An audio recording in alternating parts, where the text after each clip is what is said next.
juta kepala keluarga tinggal di rumah yang tidak layak huni. Tentu program pembangunan rumah rakyat utamanya untuk membantu masyarakat prasejahtera atau berpenghasilan rendah.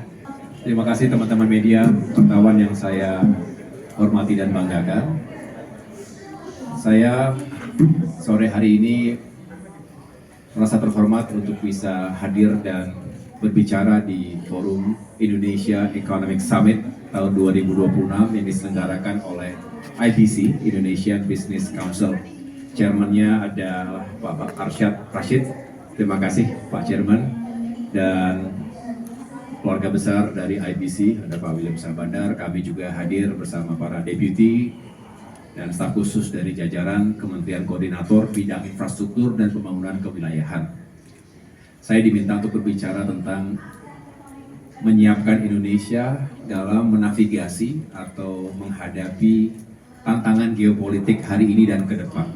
Tentu dari berbagai aspek, termasuk di bidang pembangunan, ekonomi, dan juga secara khusus pembangunan infrastruktur.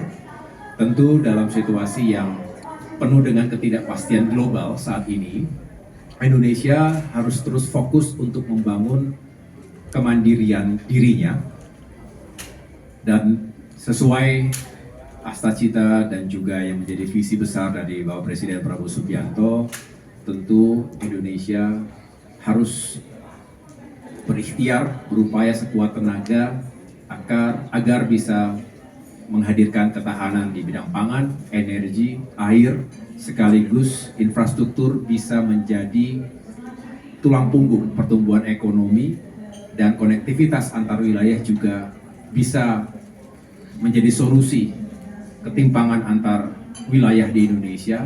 Sekaligus kita berharap infrastruktur juga bisa mendukung pembangunan human capital, sumber daya manusia bangsa yang tentunya kita harapkan melalui sektor pendidikan, kesehatan, dan peningkatan kesejahteraan bisa hidup semakin baik, layak, dan kita semua tentunya berharap Indonesia bisa survive dari segala bentuk disrupsi, tapi sekaligus juga menjadi pemenang dalam kompetisi yang semakin sengit.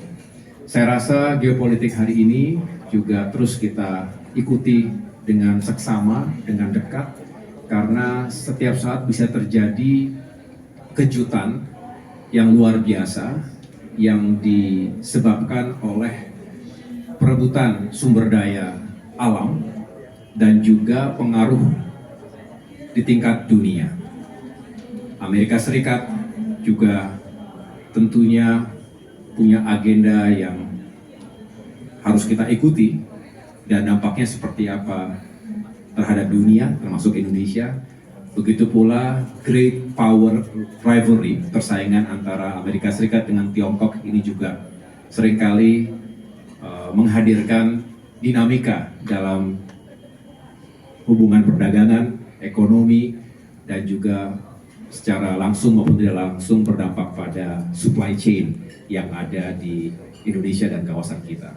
Saya tentunya mengucapkan selamat kepada IBC yang telah menyelenggarakan IES ini. Saya rasa ini sebuah forum yang sangat baik, mempertemukan antara kebijakan publik, pemerintah yang juga harus terus didiseminasi ke berbagai kalangan, termasuk ke dunia usaha, private sectors, dan sekaligus kita berharap membangun trust, confidence, kejelasan, karena sebelum kita bisa mengembangkan potensi yang kita miliki, terlebih dahulu kita harus bisa menjelaskan, mengartikulasikan visi misi besar Indonesia ke depan, 20 tahun ke depan, 2045 yang kita harapkan Indonesia bukan hanya keluar dari middle income trap, tapi juga benar-benar bisa bertransformasi ekonominya menjadi negara yang semakin maju dan rakyatnya semakin sejahtera.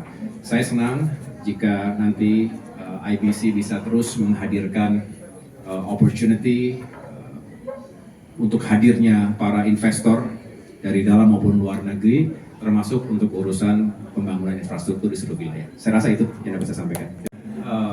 Filosofinya atau semangatnya adalah selain kita ingin mengentaskan housing backlog, 9,9 juta kepala keluarga belum punya rumah sendiri, 26,9 juta kepala keluarga tinggal di rumah yang tidak layak huni. Tentu program pembangunan rumah rakyat, utamanya untuk membantu masyarakat prasejahtera atau berpenghasilan rendah, baik di kota maupun di desa, ini terus kita kawal.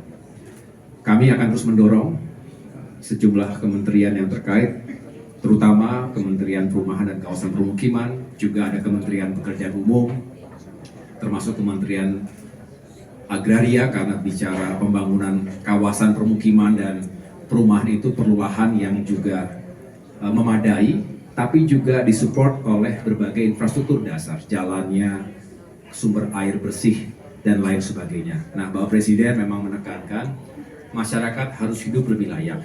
Ada cukup banyak program yang berpihak untuk membantu masyarakat prasejahtera tadi untuk punya rumah yang lebih layak lagi, misalnya dengan program BSPS, ada bantuan untuk renovasi rumah rakyat. Di antaranya selain mungkin bicara MCK, sanitasi, tapi juga beliau melihat kondisi atap rumah yang juga seringkali dalam kondisi yang kurang baik. Nah, ini harapannya dengan menggunakan produk-produk yang lebih kuat, contohnya menggunakan genteng, ini bisa lebih baik lagi, tidak panas, kemudian lebih terlihat rapi. Beliau meluncurkan gerakan ASRI kemarin. Indonesia ASRI itu A-nya aman, S-nya itu sehat, R-nya itu resik. Resik itu bersih, rapi, teratur, dan I-nya indah. Jadi aman, sehat, resik, dan indah. Saya rasa itu yang menjadi dambaan kita.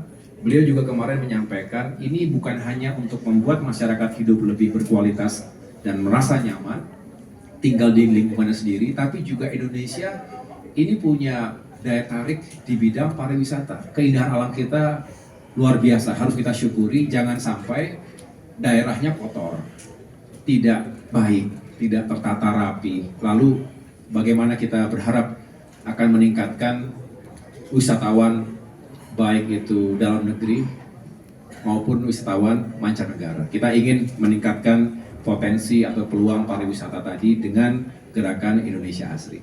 Saya rasa kita akan inkorporasi apa yang menjadi direktif beliau tersebut dalam perencanaan pembangunan, termasuk pembangunan perumahan, termasuk tadi urusan atap dan genteng tadi.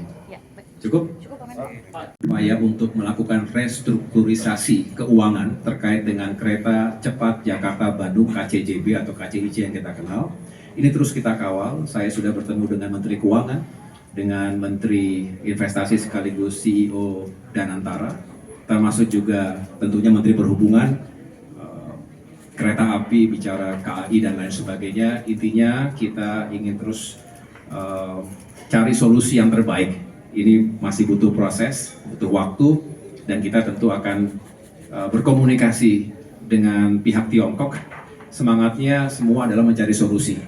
Kita ingin pastikan proyek yang besar dan juga strategis itu bisa terus eksis dan berjalan, bahkan semakin maju, karena juga banyak yang berharap selain sampai dengan Bandung, harapannya bisa tembus sampai dengan katakanlah Surabaya, Jawa Timur. Jadi itu akan menjadi salah satu game changer dalam konektivitas moda kereta yang diharapkan juga akan membuka